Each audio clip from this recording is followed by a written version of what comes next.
May I then next start talking about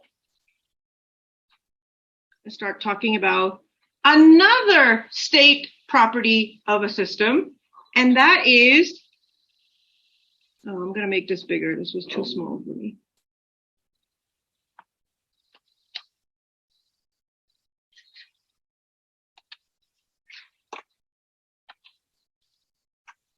Delta H in ideal gas.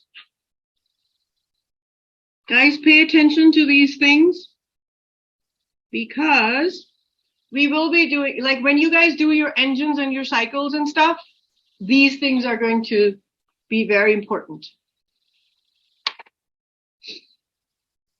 Okay, so when we were talking about enthalpy, do you remember me saying that we don't measure, just like internal energy? Can we measure internal energy? No. What do we measure? The change in internal energy. Enthalpy is the same way. Can we measure enthalpy of a system? We can only measure changes of enthalpy in a system. So instead of talking about enthalpies, we actually measure changes in enthalpy. Delta H. So when H was positive, our system absorbs heat. And what do we call systems that absorb heat? What kind of reactions are they? Endothermic. And when H is negative, the system releases heat. And what kind of reaction will that be? Exothermic. Good. Okay, so let me start by asking a question. What state properties does delta H depend on? Pressure, volume, temperature.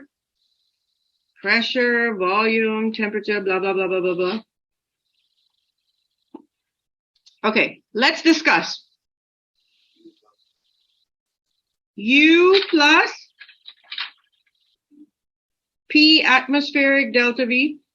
Okay, now, how do I make this into deltas?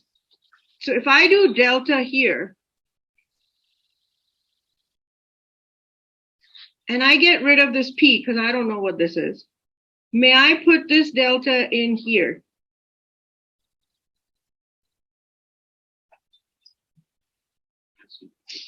I can, right? So then may I write this equation as delta H equal delta U plus delta P V,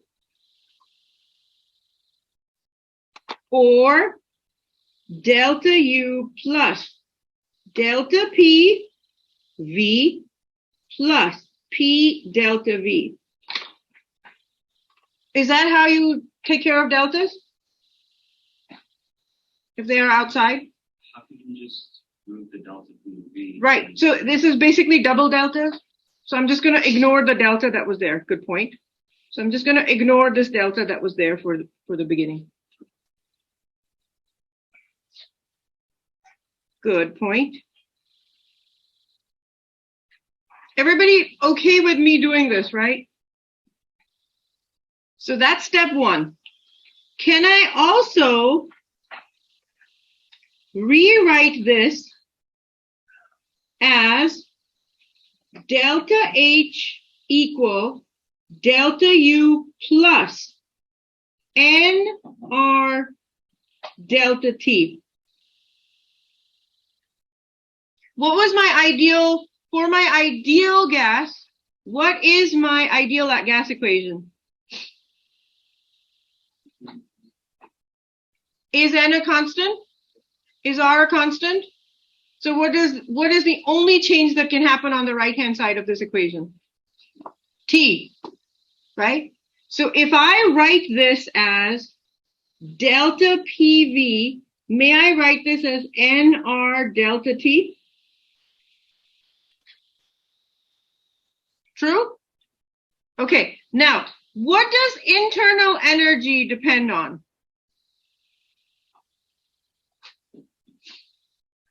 From our first law of thermodynamics, what do I know? Good. When Q goes up, what happens to delta U? Which means delta U, and how do we know that it goes up? What goes up? So when W is done on the gas, it's compression. What happens to delta U? Goes up. How do we tell that it goes up? So may I write delta U is only a function of temperature? Because whatever you do to it, the only thing that changes is temperature, correct? Now what about this side? Is this side only a function of temperature? So then may I take a wild leap and combine both of these to say delta H is only a function of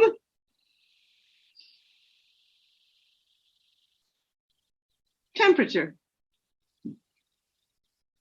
Delta H is only a function of temperature. So how many variables does it depend on? One, which is temperature. So it only depends on temperature. Woohoo! For an ideal gas. Okay, so now as we did here,